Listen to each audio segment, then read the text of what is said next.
will be organizing in partnership with Zai Movement Foundation and of course the Habitat. So there are three actually co-organizers: Financial Corporation, Zai Movement Foundation, and Habitat.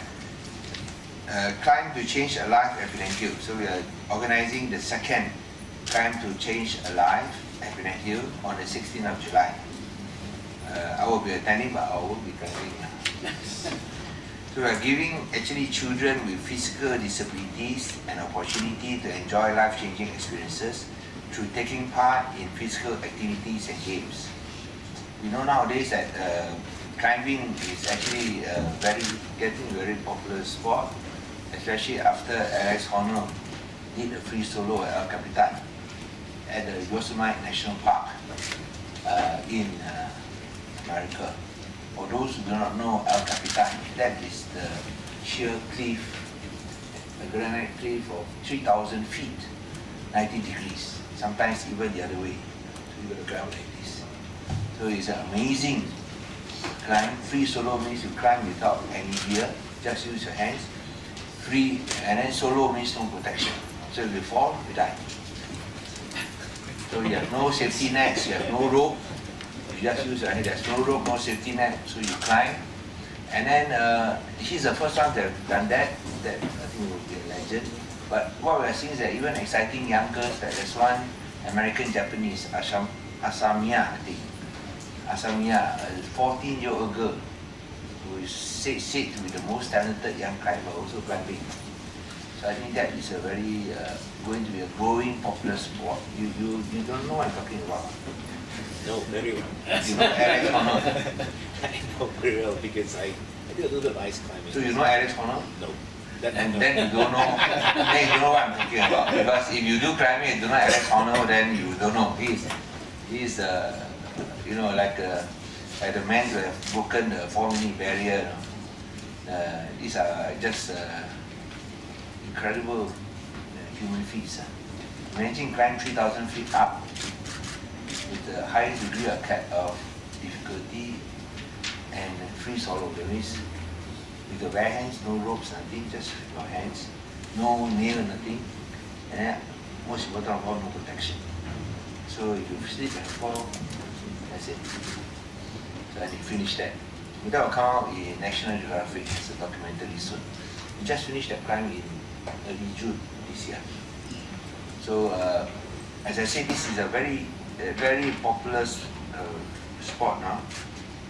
But more importantly, I think for children with physical disabilities that they can still do that climbing, I think it's something that would also put a smile on their face.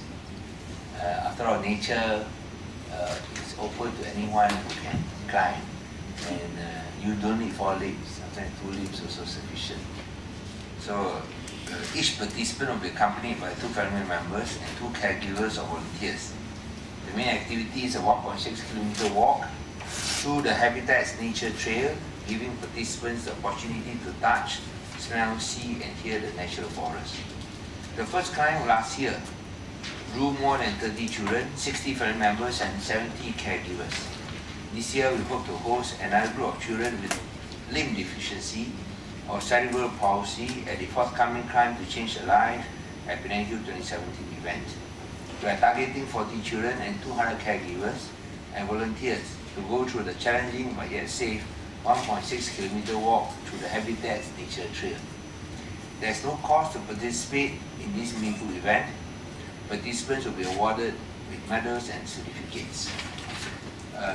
And we are also happy to have Walter Lee, who is of course part of the Zai Movement Foundation,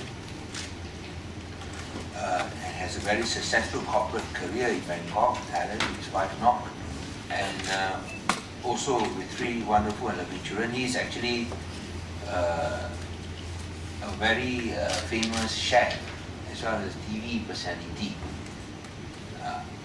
Many do not know that his youngest child, Zai, is physically challenged.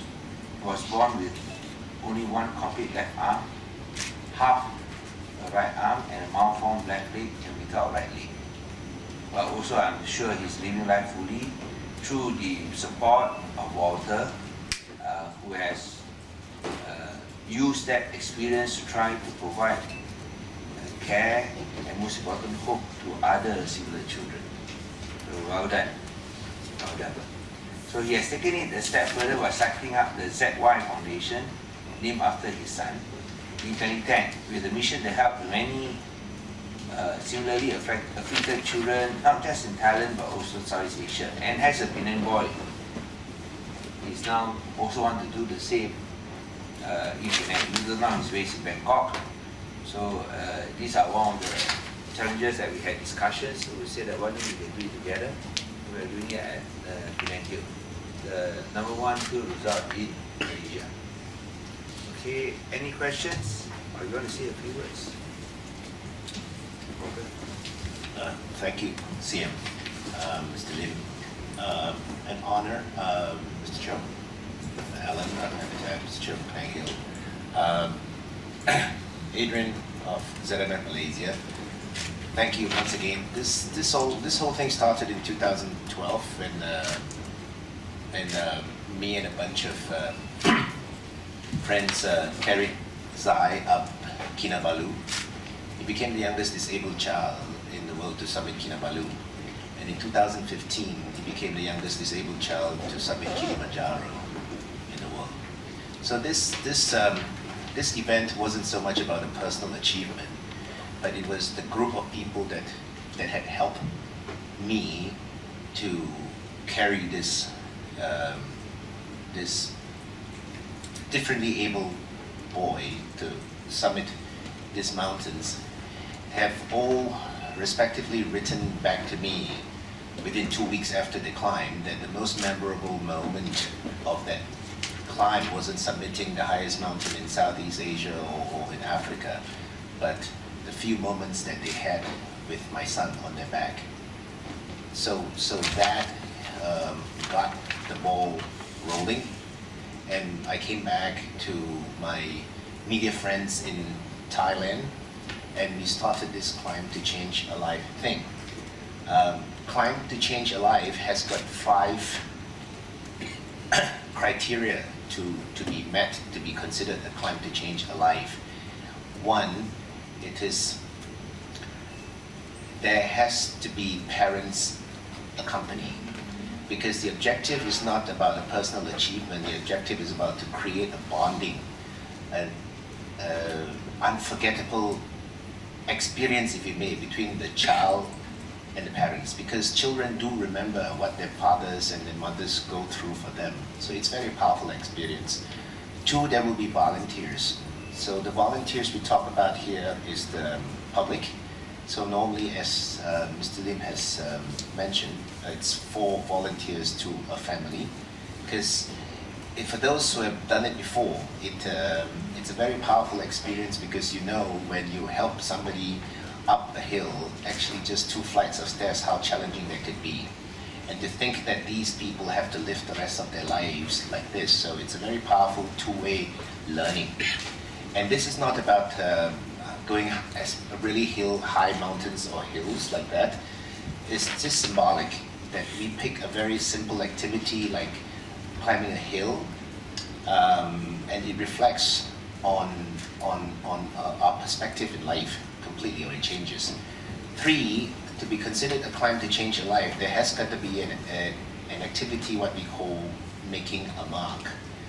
Making a mark means when these children reach the summit, we have a little activity for them to either print their handprint on a canvas. The concept is I came, I saw, I conquer. So to give them a sense of achievement, what they have achieved. 4, we have a knowledge management session where, when moderated, the parents, these children, the volunteers have about a minute or so to share their experience. So this experience is what they have seen, saw, felt over the process. And it's usually a very, very powerful one. Eventually, the last one, it's an appreciation session where these children would come out on their own with just a flower or a little piece of cake or something to the volunteers that have helped them achieve something in there, created a wow and a once-in-a-lifetime experience for them, just a word of thank you. So that if that is be completed, then it will be Climb to Change Alive program. We have since conducted in 4 separate countries, 9 Climb to Change Alive, and we will have another 5 more in the pipeline this year with Nepal, Vietnam, Sri Lanka, China, and possibly Vietnam. So very, very proud and very thankful, grateful as a Penang boy to be able to come back here and with the blessing of CM to be able to do something in the hill that I have grown up with. Yes, thank you.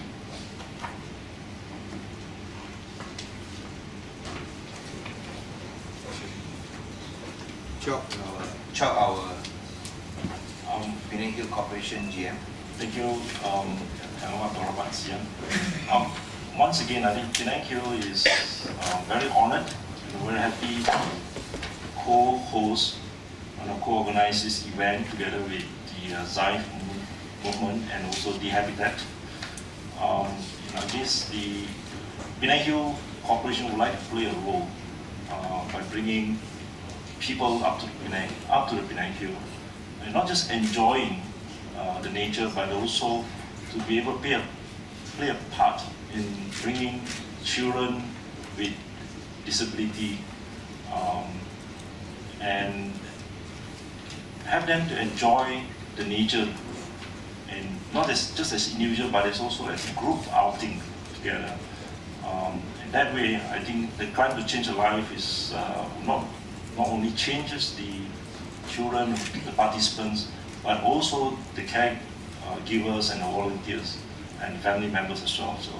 So Penang Hill hope to be able to contribute in the understanding of conservation of nature, and also to be able to enjoy the nature by everyone, regardless of age, regardless of physical abilities. Thank you. Any other questions? Alan, you want to say anything, Alan? Thank you, Sam. The Habitat Penang Hill is very honored and very pleased to be a part of this very meaningful event again. Thank you, Walter. Thank you, Mr. Chok and PhD and CM, of course, for your support and for choosing to hold the event, Adrian, at the Habitat again. The first event last year was really wonderful. So much enthusiasm, and the kids, of course, were the stars of the day. I personally also got a chance to carry Zai on my back, and I must say it was a very moving and very powerful experience. We made many friends that day, and I'm looking forward to seeing you all back at Habitat again. Thank you.